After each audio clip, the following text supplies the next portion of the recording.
அப்போஸ்தலர் 8 நம்ம பார்க்குறோம். ஒரு பயங்கரமான ஒரு மெஜிக்ஷன். இவனால நிறைய வித்தைகள் நடக்குது. ஓகே, அவனால சில வித்தைகளை செய்து, அதாவது வித்தைனா எப்படி தெரியுமா, ஜாமான் தூக்கி வைக்கிறது.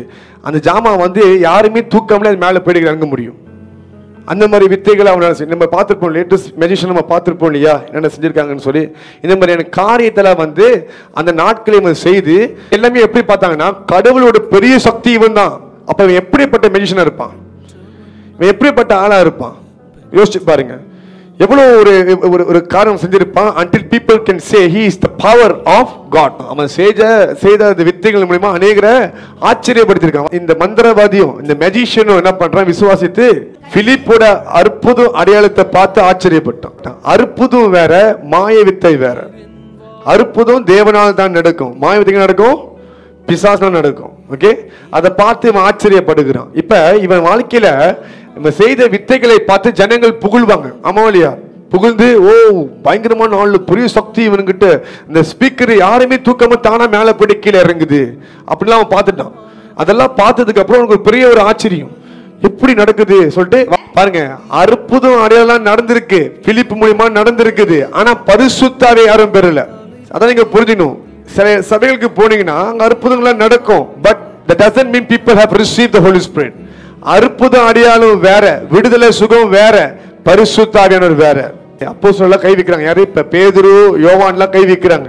பிலிப் சொல்லி அனுப்பியிருக்காரு, இங்க நிறைய ஆத்மான ஆதாயம் பண்ணிட்டேன், எல்லாம் ஞானஸ்தானம் எடுத்துட்டாங்க, விசுவாசியா மாறிட்டாங்க, நீங்க வந்து பாருங்க.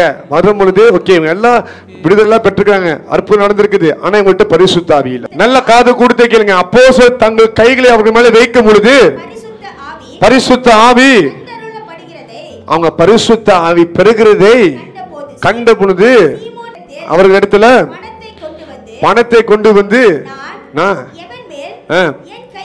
நான் யார் மேல கையை வைத்தாலும் அவன் பரிசுத்த ஆவியை பெறத்தக்கதாக எனக்கும்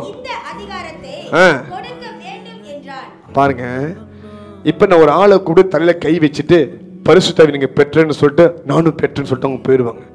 ஆனா என்ன அடையாளம் இருக்குது, ஒரு அடையாளமும் இல்லை. இவன் பயங்கரமான மாய வித்தக்காரன் கேட்டாலியா. அங்க வேற என்னமோ ஒண்ணு நடந்திருக்குது, வேற ஏதோ ஒரு காரியம் நடந்திருக்குது. அதனாலதான் அவன் காசை கொடுக்குறான். எனக்கும் இந்த வல்லமை வேணும், நானும் தலையில கை வைக்கிறேன். நான் யோசிச்சு பார்த்தேன், ஒருவேளை தலையில கை வச்சு இவங்க அந்நிய பாஷை பேசியிருப்பாங்களோ, அததான் இவன் கேட்கிறானோ. அதெல்லாம் என்ன இருக்குது, ஒண்ணு இல்லையே. அந்நிய பாஷையில ரொம்ப சிம்பிளாச்சு அந்த நாட்கள்ல. ஆமாமா இல்லையா, அதுல ஒண்ணுமே இல்லையே. என்ன நடந்திருக்க முடியும், ஒரு காரணத்தை புரிஞ்சுக்கங்க. பிலிப்பு அவன் ஒருத்தருக்கு ஞானஸ்தானம் கொடுத்துட்டு தண்ணி வெளியே வரும் பொழுது அந்த இடத்த விட்டு காணா போய் வேற ஊர்ல போய் நின்று பிரசங்கம் பண்றான். அந்த நாட்கள்ல அற்புத அடையாளம் மிகுதியா இருந்தது. ஓகே, எனக்கு நல்ல ஞாபகம் இருக்கு. சிலர் ஒரு 30-40 வருஷத்துக்கு முன்பாக விசுவாசிங்க பாத்தீங்கன்னா ஜெபிக்கும் பொழுது அவங்க கால் தரையில படாது, மேல போயிட்டு போயிட்டு வருவாங்க. ஆவி நிரம்பினாங்கன்னா மேல போயிட்டு போயிட்டு வருவாங்க. நான் சொல்றது இப்படி இல்ல, இது கீழே இருக்குது, 2 காலும் மேல இருக்கும். பரிசுத்த ஆவி அந்த அளவுக்கு நிரப்புவார். இதெல்லாம் உண்மையா எழுப்புதல் கால நடந்த ஒரு காரியம். அவன் யோசிச்சான், நம்ம வித்தையை காமிச்சா இந்த பொட்டி இங்கே எழும்பி பறந்துட்டா உட்கார முடியும். இங்க மனுஷனா தூக்கப்படுறாங்களே, மனுஷன்லாம் மேல மிதக்க ஆரம்பிக்கிறாங்களே, வித்தியாசமான காரியங்கள் நடக்குது. நீங்க இன்னைக்கு ஆட்கள் கீழே விழுகிறத நம்ப முடியலன்னு சொல்றீங்க. இதெல்லாம் பொய். அவங்க ரொம்ப இமோஷனல் ஆயிட்டாங்க, தான் விழுந்துட்டாங்கன்றீங்க. என்ன நடக்குன்னு உங்களுக்கு தெரியுமா? நான் சொல்றேன், நீங்க ஒரு ஹை வோல்டேஜ் கரண்ட்ல போய் கையை வச்சு பாருங்க, என்ன நடக்கும் உங்களுக்கு புரியும். தூக்கி வீசிடும் உங்களை, விழுந்து நீங்க திருப்பி உயிரோட வருவீங்க, உங்களுக்கு தெரியாது. அந்த கரண்ட் வால்யூஸ் அப்படி.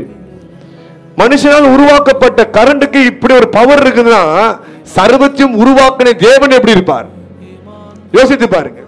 என்னை கையேந்த விடலை, என்னை தலை குனியவும் விடலை, என்னை கை